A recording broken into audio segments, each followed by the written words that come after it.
കേരളത്തിലെ ആദ്യഘട്ട തെരഞ്ഞെടുപ്പിനേക്കാൾ ഇപ്പോൾ എല്ലാവരും ഉറ്റുനോക്കുന്നത് രണ്ടാം ഘട്ട തെരഞ്ഞെടുപ്പ് തന്നെയാണ്.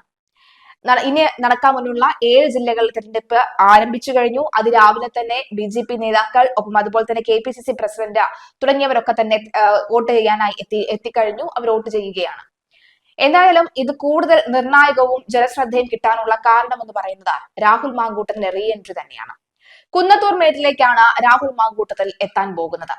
രാഹുൽ മാങ്കൂട്ടം ഇപ്പോൾ ഏറ്റവും ഒടുവിലായിട്ടാണ് ഈ തദ്ദേശ തെരഞ്ഞെടുപ്പ് വോട്ട് ചെയ്യാൻ വേണ്ടിയിട്ടാണ് പാലക്കാടേക്ക് വോട്ട് മാറ്റിയത്. ഇത്രയും നാളും അദ്ദേഹത്തിന് പത്തനംതിട്ടയിലായിരുന്നു വോട്ട് ഉണ്ടായിരുന്നത്. എന്നാൽ ഇപ്പോഴാണ് ഏറ്റവും ഒടുവിലാണ് പാലക്കാടേക്ക് അദ്ദേഹം വോട്ട് മാറ്റിയത്. കുന്നത്തൂർ മേട്ടിലാണ് അദ്ദേഹത്തിന്റെ ഫ്ളാറ്റ് ഉള്ള സ്ഥലത്താണ് ഈ കുന്നത്തൂർ മേട്. അതിൽ സെന്റ് സെബാസ്റ്റ്യൻസ് സ്കൂളിൽ 1-ാം ബൂത്തിലാണ് അദ്ദേഹം എത്തുന്നത്.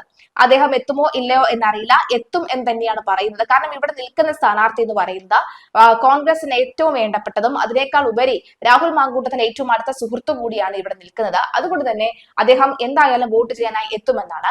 നിലവിൽ ഒരു തരത്തിലുമുള്ള നിയമ തടസ്സങ്ങൾ രാഹുൽ മാങ്കൂട്ടം വോട്ട് ചെയ്യാൻ വരുന്നത് ഇല്ല. കാരണം 2 കേസുകളിലും അദ്ദേഹത്തിന് ജാമ്യം ലഭിച്ചു കഴിഞ്ഞു. ഹൈക്കോടതിയിൽ നിന്നും അതുപോലെ തന്നെ കീഴ്ക്കോടതിയിൽ നിന്നും, സെഷൻസ് കോടതിയിൽ നിന്നും ഇപ്പോൾ ജാമ്യം ലഭിച്ചു കഴിഞ്ഞു. അദ്ദേഹത്തെ അറസ്റ്റ് ചെയ്യരുത്, 15-ാം തീയതി വരെ അറസ്റ്റ് ചെയ്യരുത് എന്ന കോടതി വിധിയുണ്ട്. അതുകൊണ്ട് തന്നെ ഇപ്പോൾ അദ്ദേഹം സ്വതന്ത്രനാണ്. അങ്ങനെയെങ്കിൽ അദ്ദേഹം ഈ തെരഞ്ഞെടുപ്പിൽ പങ്കെടുക്കാനായി, വോട്ട് ചെയ്യാനായി എത്താനുള്ള സാധ്യത വളരെ കൂടുതലാണ്.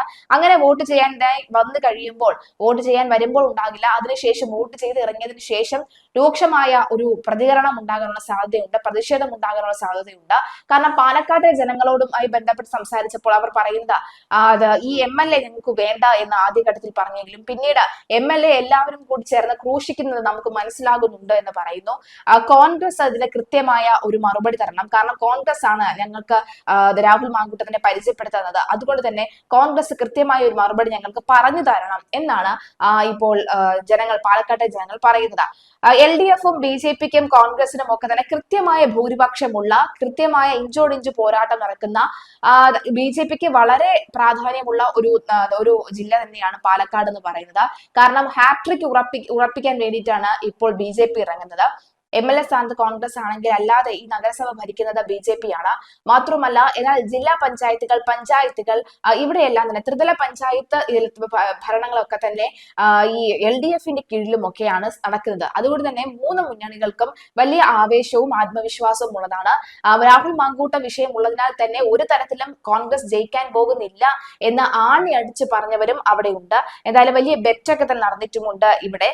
എന്തായാലും MLA വോട്ട് ചെയ്യാൻ എത്തുമെന്ന സൂചനയാണ് ലഭിച്ചുകൊണ്ടിരിക്കുന്നത്. കുന്നത്തൂർ മേട്ടിലെ സെന്റ് സെബാസ്റ്റ്യൻസ് സ്കൂളിലാണ് അദ്ദേഹം വരികയാണെങ്കിൽ എത്തുക.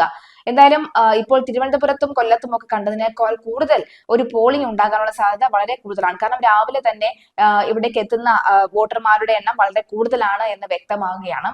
പ്രമുഖരൊക്കെ തന്നെ രാവിലെ തന്നെ വോട്ട് ചെയ്തിട്ടുണ്ട്. PK കുഞ്ഞാലിക്കുട്ടി, അതുപോലെ തന്നെ സണ്ണി ജോസഫ്, MK മുനീറ, എല്ലാവരും തന്നെ വോട്ട് ചെയ്തിട്ടുണ്ട്. എന്തായാലും കേരളത്തിലെ തദ്ദേശ സ്വയംഭരണ സ്ഥാപനങ്ങളിലേക്കുള്ള തെരഞ്ഞെടുപ്പിന്റെ 2-ാം ഘട്ടമാണ് ആരംഭിച്ചിരിക്കുന്നത്.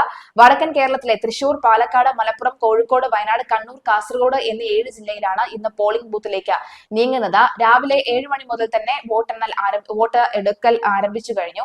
6 മണി വരെയാണ് അവസാനിക്കുന്നത്. ആദ്യഘട്ടത്തിൽ തെക്കൻ കേരളത്തിലെ 7 ജില്ലകൾ വിധി എഴുതിയിരുന്നു. ഇതോടെ സംസ്ഥാനത്തെ 14 ജില്ലകളിലും തദ്ദേശ തെരഞ്ഞെടുപ്പ് പൂർത്തിയാക്കും. 2-ാം ഘട്ടത്തിൽ 7 ജില്ലകളിൽ പോര്. 2-ാം ഘട്ടത്തിൽ 7 ജില്ലാ പഞ്ചായത്തുകളിലെ 182 ഡിവിഷനുകളിലേക്കും 77 ബ്ലോക്ക് പഞ്ചായത്തുകളിലേക്കും 1177 ഡിവിഷനുകളിലേക്കും 470 ഗ്രാമപഞ്ചായത്തുകളിലെ 915 വാർഡുകളിലേക്കും 47 മുനിസിപ്പാലിറ്റികളിലെ 1829 വാർഡുകളിലേക്കും 3 കോർപ്പറേഷനുകളിലെ 188 വാർഡുകളിലേക്കുമാണ് ജനവിധി നടക്കുന്നത്. ആകെ 1.53 കോടിയിലധികം വോട്ടർമാർ ഈ ഘട്ടത്തിൽ വോട്ട് ചെയ്യും എന്നാണ് മനസ്സിലാകുന്നത്. ഇതിൽ 80.90 ലക്ഷം സ്ത്രീ വോട്ടർമാരും 72.46 ലക്ഷം പുരുഷ വോട്ടർമാരും ഉൾപ്പെടുന്നു. 18,274 പോളിംഗ് സ്റ്റേഷനുകളാണ് 7 ജില്ലകളിലായി സജ്ജമാക്കിയിരിക്കുന്നത്. വിവിധ രാഷ്ട്രീയ മുന്നണികളുടെയും സ്വതന്ത്ര സ്ഥാനാർത്ഥികളുടെയും ഉൾപ്പെടെ 38,994 സ്ഥാനാർത്ഥികളാണ് 2-ാം ഘട്ടത്തിൽ ജനവിധി തേടുന്നത്. ഈ ജില്ലയിൽ കഴിഞ്ഞ 1 മാസക്കാലം നീണ്ടുനിന്ന തീവ്രമായ പ്രചരണത്തിന് ചൊവ്വാഴ്ചയാണ് കൊട്ടിക്കലാശമായത്. തദ്ദേശ സ്ഥാപനങ്ങളിലെ പ്രാദേശിക വികസനവും കഴിഞ്ഞ 5 വർഷത്തെ ഭരണ നേട്ടങ്ങളും കോട്ടങ്ങളുമാണ് തെരഞ്ഞെടുപ്പിലെ പ്രധാന ചർച്ചാ വിഷയമായത്. കോവിഡ് മാനദണ്ഡങ്ങൾ പാലിച്ച സുരക്ഷാ ക്രമീകരണങ്ങളോടെയാണ് വോട്ടെടുപ്പ് നടക്കുക.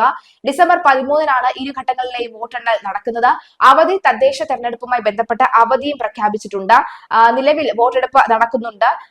7 ജില്ലയിലാണ് ഇന്ന് അവധി പ്രഖ്യാപിച്ചിരിക്കുന്നത്. തൃശൂർ, പാലക്കാട്, മലപ്പുറം, കോഴിക്കോട്, കണ്ണൂർ, വയനാട്, കാസർഗോഡ് എന്നീ ജില്ലകളിലാണ് 7 ജില്ലകളിലാണ് അവധി പ്രഖ്യാപിച്ചിരിക്കുന്നത്. എന്തായാലും വാണിജ്യ സ്ഥാപനങ്ങൾക്കും വേതനത്തോടെയുള്ള അവധി പ്രഖ്യാപിച്ചിട്ടുണ്ട്. രണ്ടാം ഘട്ട വോട്ടെടുപ്പിന് ഒരു ദിവസം മാത്രം ശേഷിക്കെ വടക്കൻ കേരളത്തിൽ ഇന്ന് നിശബ്ദ പ്രചരണമാണ്. തൃശൂർ മുതൽ കാസർഗോഡ് വരെ 7 ജില്ലകളിലാണ് വോട്ടെടുപ്പ് നടക്കുന്നത്. യൂത്ത് കോൺഗ്രസ് സംസ്ഥാന മുൻ അധ്യക്ഷനും പാലക്കാട് MLA-യുമായ രാഹുൽ മാങ്കൂട്ടത്തലിന് രണ്ടാമത്തെ ബലാത്സംഗ കേസിൽ തിരുവനന്തപുരം ജില്ലാ സെഷൻസ് കോടതി അനുവദിച്ച മുൻകൂർ ജാമ്യം റദ്ദാക്കണമെന്ന് ആവശ്യപ്പെട്ട് സംസ്ഥാന സർക്കാർ ഇന്ന് ഹൈക്കോടതിയെ സമീപിക്കും.